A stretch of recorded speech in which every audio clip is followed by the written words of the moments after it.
Assalamualaikum warahmatullahi wabarakatuh dan selamat pagi. Salam sejahtera untuk kita semua. Kembali lagi kita kali ini masih di pokok bahasan diferensial atau turunan. Di video sebelumnya kita sudah membahas tentang konsep dasar turunan. Nah, sekarang kita akan coba membahas lebih detail menuju ke contoh-contoh turunan.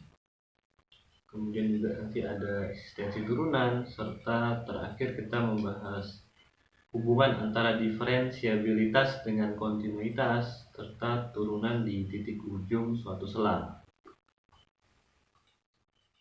Ya, kita awali dulu untuk mengingat materi yang kemarin di video sebelumnya, definisi turunan, yaitu kemiringan dari garis singgung kurva Y sama dengan Fx di titik X0 itu kita lambangkan dengan M tan sama dengan limit X1 mendekati X0 dari fungsi Fx1 dikurangi fungsi Fx0 dibagi X1 dikurang X0.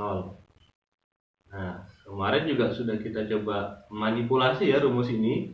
Kita misalkan jika H itu adalah sama dengan X1 dikurangi X0, maka nanti nilai limitnya akan berubah, yaitu X1 mendekati X0 yang akan berakibat kepada H mendekati 0.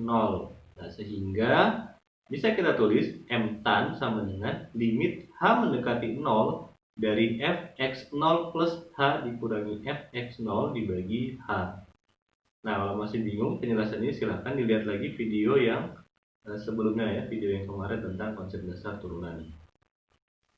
Nah, selanjutnya kita punya definisi. Jika titik P berada di koordinat X0, Y0 itu adalah suatu titik pada grafik fungsi f, maka garis singgung untuk grafik f di titik P didefinisikan sebagai garis yang melewati titik P dengan kemiringan M tan sama dengan limit H mendekati 0 dari Fx0 plus H dikurangi Fx0 dibagi H, asalkan limit ada. Nah, inilah yang disebut sebagai definisi dari turunan.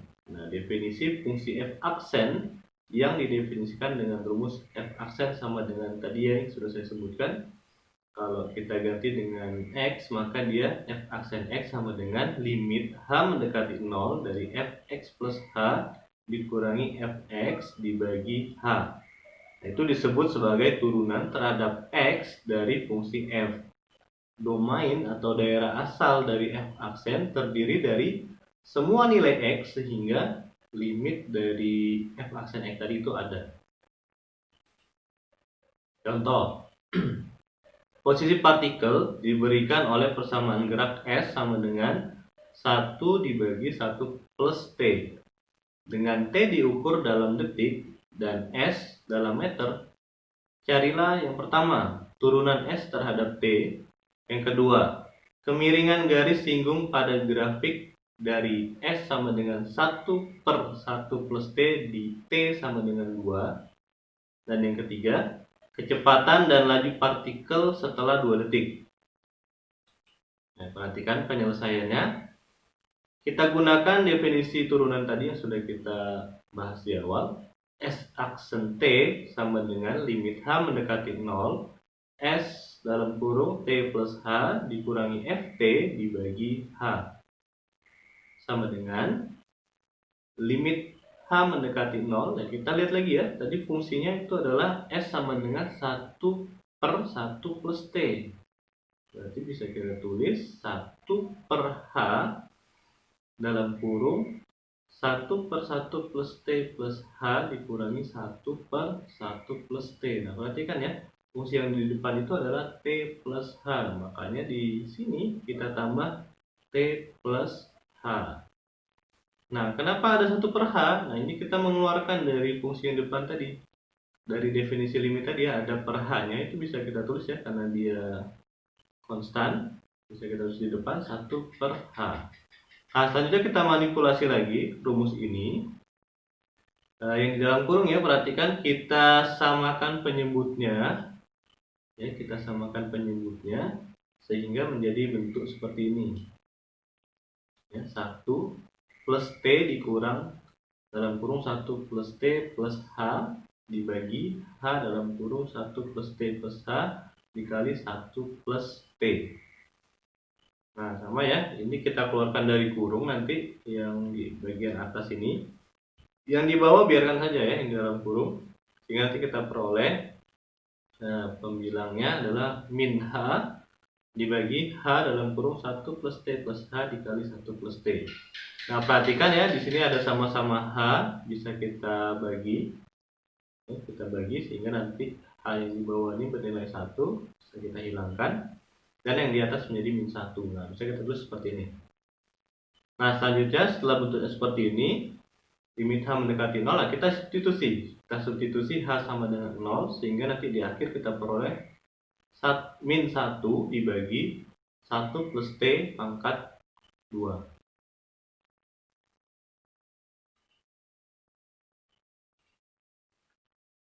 Selanjutnya, kemiringan garis singgung pada grafik dari S di T sama dengan 2 itu sama aja mencari nilai X aksen 2. Nah, tadi kita sudah peroleh ya fungsi S aksennya, yaitu min 1 per 1 plus T pangkat 2. Nah, kita substitusi nilai 2, berarti kita peroleh jawabannya min 1 per 1 plus 2 pangkat 2 atau sama dengan min 1 per 9. Jadi kesimpulannya, kecepatan dan laju partikel setelah 2 detik adalah S aksen 2 sama dengan bagian sebelumnya, yaitu S aksen 2 sama dengan min 1 per 9 meter per detik. Dan laju partikel adalah nilai mutlak dari S aksen 2. Kenapa nilai mutlak? Ya, karena ini menunjukkan kecepatan ya. Kecepatannya karena tadi bola ya, bolanya turun ke bawah. Jadi dia melaju ke bawah dengan kecepatan 1 per 9 meter per detik. Ya, selanjutnya kita bahas notasi turunan. Ada bermacam-macam notasi turunan. Ini juga teman-teman harus paham. Ada yang menuliskan dia sebagai D per dx dari fx sama dengan f aksen x. Ada yang menuliskan D per dx dari y. Ini sama semua ya, sama dengan f aksen x. Atau bisa juga ditulis dy per dx sama dengan f aksen x. Jadi notasi-notasi tiga ini, ya, ini adalah beberapa contoh notasi turunan yang sering digunakan. Selanjutnya kita bahas tentang eksistensi turunan. Ada beberapa hal yang harus diperhatikan. Yang pertama, turunan suatu fungsi f di titik x, yaitu f aksen x, ada jika limitnya ya, limit dari definisi turunan tadi, yaitu limit h mendekati 0 dari fx plus h dikurangi fx per h itu ada. Kemudian yang kedua, jika f aksen x ada untuk x sama dengan x0, maka dikatakan f dapat diturunkan di x0 atau f mempunyai turunan di x0. Yang ketiga, jika untuk setiap x elemen a, b f aksen ada, maka dikatakan bahwa f dapat diturunkan pada selang terbuka. Ya, selang terbuka a, b dari a sampai b. Nah, ingat lagi ya, definisi selang terbuka ini biasanya dilambangkan dengan tanda kurung biasa ya. Kemudian yang keempat, fungsi f dikatakan fungsi yang dapat diturunkan jika f dapat diturunkan pada selang terbuka mulai dari minus tak hingga sampai positif tak hingga. Dan yang kelima, pada titik-titik di mana f tidak dapat diturunkan dikatakan bahwa turunan f tidak ada. Nah, coba diperhatikan lagi ya, dibaca lagi tentang teori ini, tentang eksistensi turunan. Selanjutnya, hubungan antara diferensiabilitas dengan kontinuitas. Nah, kita punya teorema di sini. Jika f dapat diturunkan di suatu titik x0, maka f juga kontinu di x0. Nah, ini beberapa hal penting, ada 3 poin. Yang pertama, pada titik di mana f discontinue, maka fungsi f tidak dapat diturunkan pada titik-titik tersebut. Yang kedua, diferensiabilitas fungsi di suatu titik berakibat kekontinuan fungsi di titik tersebut. Dan yang ketiga, suatu fungsi f yang kontinu di suatu titik belum tentu mempunyai turunan di titik tersebut.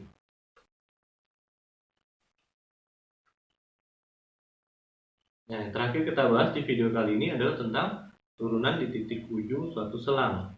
Kita punya definisi, fungsi f dikatakan terdiferensial pada selang tertutup A, B jika syarat-syarat berikut dipenuhi.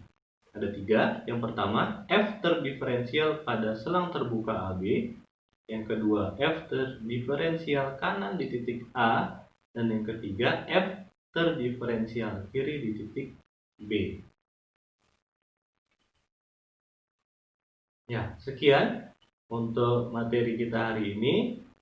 Silakan dipahami beberapa konsep, definisi, dan teorema tentang turunan untuk lebih memudahkan di pembelajaran selanjutnya.